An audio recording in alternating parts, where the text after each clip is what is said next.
Bienvenue pour cet instant des paroles de la vie éternelle avec Marc Joseph. Aujourd'hui, nous sommes le 15 janvier 2025. Déjà la moitié du mois. 15 janvier 2025. Et je suis encore là par la grâce de Dieu pour te dire que ce jour du 15 janvier est encore pour toi un jour de grâce dans la présence de Jésus-Christ. Car Jésus-Christ dit à toi et à chacun de nous, je suis avec toi tous les jours jusqu'à la fin du monde. Jésus-Christ nous garantit sa présence dans toutes les circonstances de notre vie. Et ce qui est important aussi, c'est que Jésus-Christ ne te demande pas de remplir certaines conditions pour venir à lui.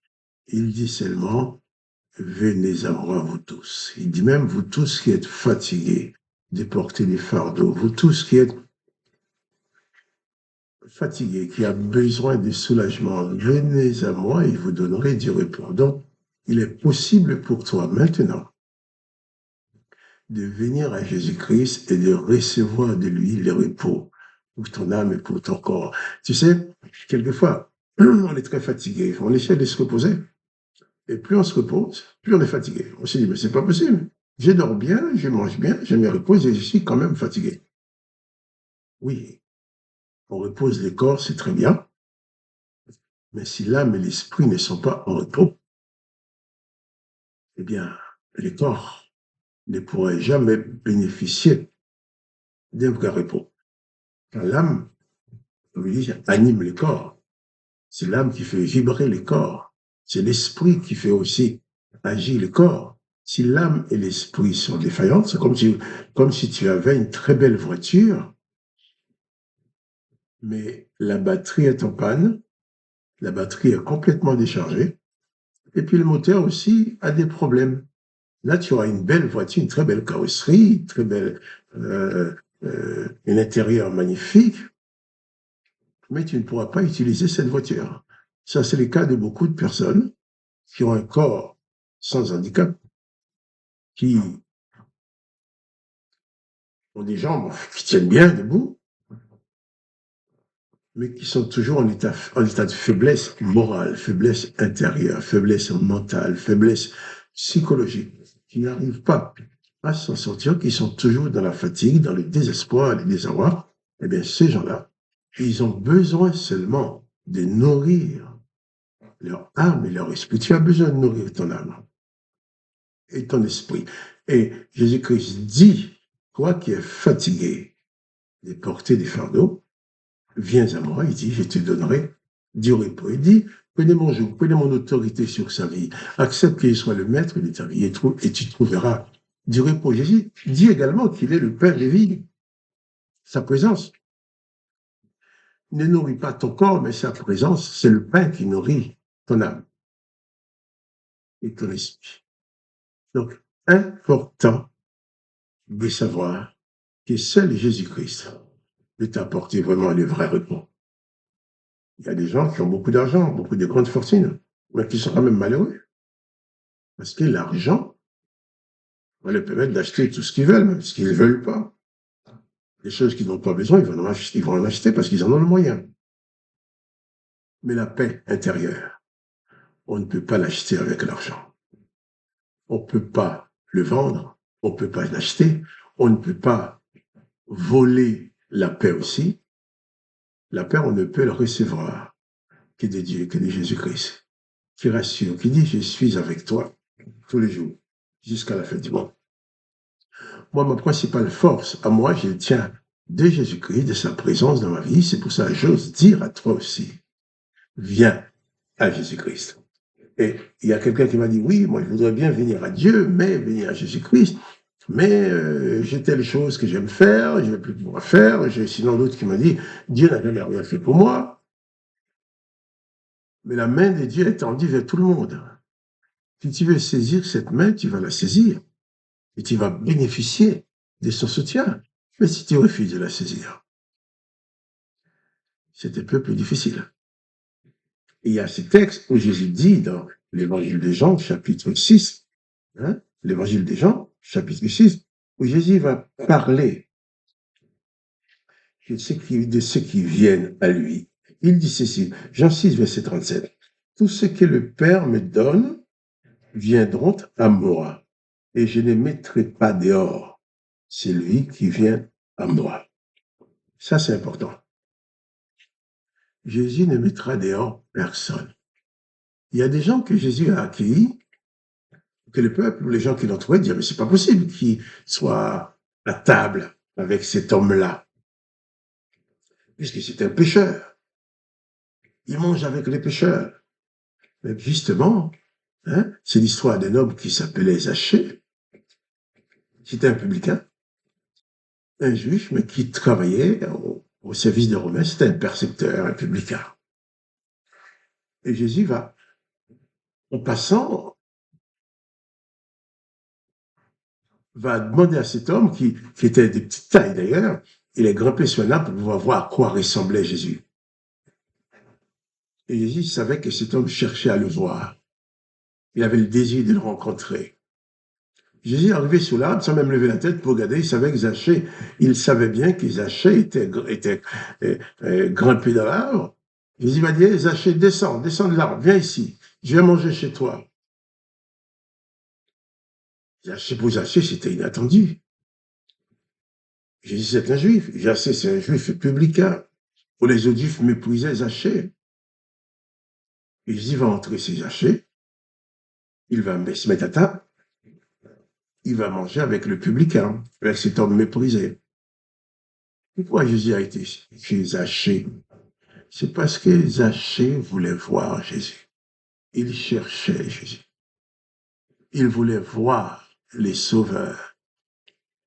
Et alors Jésus a été mangé chez Zachée.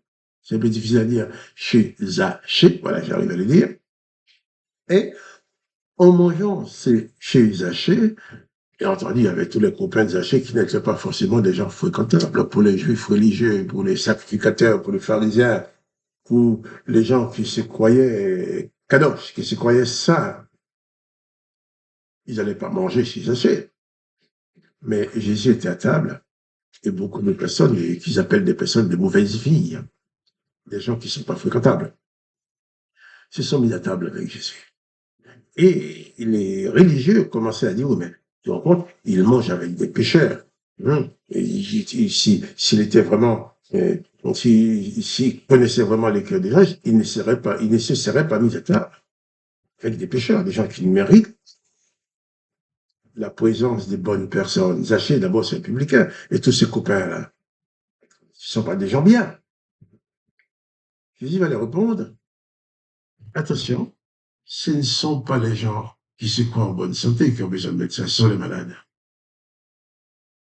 Mais ces gens-là étaient conscients qu'ils étaient des gens de mauvaise vie. Zachée était conscient qu'il était un publicain, qu'il n'était pas aimé de ses frères juifs. Mais Jésus a été chez lui. Mais pourquoi? Seulement parce que Zachée cherchait Jésus. Toi aussi, Jésus peut venir dans ta vie, qui que tu sois, quel que soit l'état de ton âme, quel que soit l'état de ta vie. Si tu souhaites la venue de Jésus dans ta vie, tu n'as qu'à le souhaiter et le demander à Jésus, Jésus viendra. Jésus se laisse toujours trouver par celui qui le cherche. C'est pourquoi il dit, tous ceux que le Père me donne viendront à moi, et je ne mettrai pas dehors celui qui vient à moi. Peut-être les gens bien ne veulent pas de toi parce que tu es pécheur, les gens bien ne veulent pas de toi parce que tu as tel défaut, parce que peut-être tu es pauvre, ou tu n'es pas de leur rang. Ils ne veulent pas de toi, ils ne veulent pas te fréquenter. Mais si toi, tu souhaites fréquenter Jésus, tu souhaites rencontrer Jésus, mais Jésus t'attend les bras ouverts. Il y avait plein de gens dans la foule, peut-être ils avaient des gens bien, on qualifie des gens bien. Mais Zachée, lui, cherchait à voir le maître. Le maître dit, Zachée, descends de ton arbre, je vais manger chez toi. Jésus dit qu'il se laisse toujours trouver par celui qui le cherche. Jésus ne te mettra pas dehors. Peut-être les souffrances de la vie qui t'ont tellement meurtri t'ont fait dire, eh bien, Dieu t'a abandonné, Dieu ne veut pas de toi, tu n'es pas comme certains, tu n'as pas de chance. Je dis souvent, la chance n'existe pas. Parce que Jésus-Christ, c'est pas une affaire de chance, c'est une affaire de foi. Il dit, si tu crois, tu verras la gloire de Dieu dans ta vie. Si tu viens à lui, il va t'accueillir. Quelle que soit ta circonstance, que tu sois malade ou en bonne santé, que tu sois de n'importe quel pays, que tu sois riche, que tu sois pauvre, que tu sois quelqu'un qu'on qualifie de bien ou quelqu'un qu'on qualifie de mauvais ou de malveillant, viens à Jésus-Christ. Jésus-Christ ne va pas faire les trucs, lui, toi tu es l'homme bien, viens, je t'accepte, toi tu es malveillant. Non, non, non, non. Jésus-Christ va recevoir tout le monde. Et c'est lui qui va, par sa grâce, transformer ta vie, qui va t'enseigner pour que tu deviennes son disciple, pour pouvoir parvenir à sa ressemblance.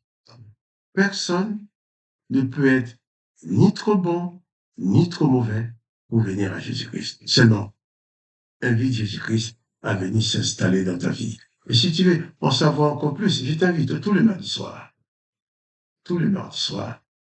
à 21h. Je t'invite à composer ce numéro de téléphone gratuit 01 59 42 30 42 et composer le code 334 84 82 dièse. Et alors tu seras en ligne avec nous pour lire l'évangile, essayer de comprendre ensemble.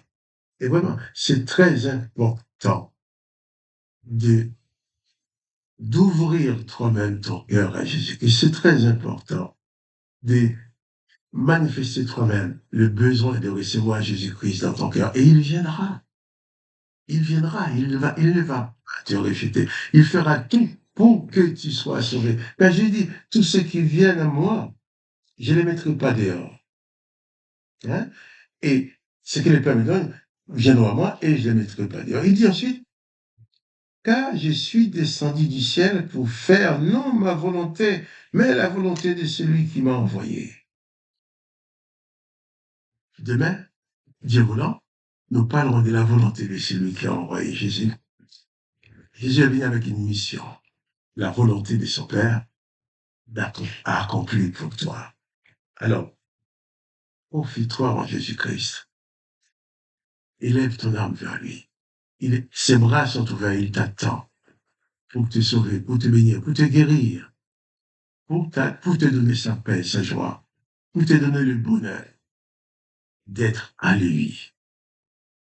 Que le nom de Jésus-Christ soit glorifié. Que le nom de Dieu le Père qui l'a envoyé soit glorifié. Que toi, tu sois richement béni par la présence de Jésus-Christ dans ta vie. Quant à moi, Marc-Joseph, je te dis encore, pas de panique. Jésus-Christ est avec toi. Si tu ne le réalises pas encore, Jésus-Christ t'attend parce qu'il veut que tu sois sauvé. Il veut que tu puisses avoir une vie de paix, de bonheur et de joie. Alors, pas de panique. Confie-toi en Jésus-Christ et tu seras toujours dans sa présence, ouverte par sa grâce. Alors, à demain pour les paroles de la vie éternelle.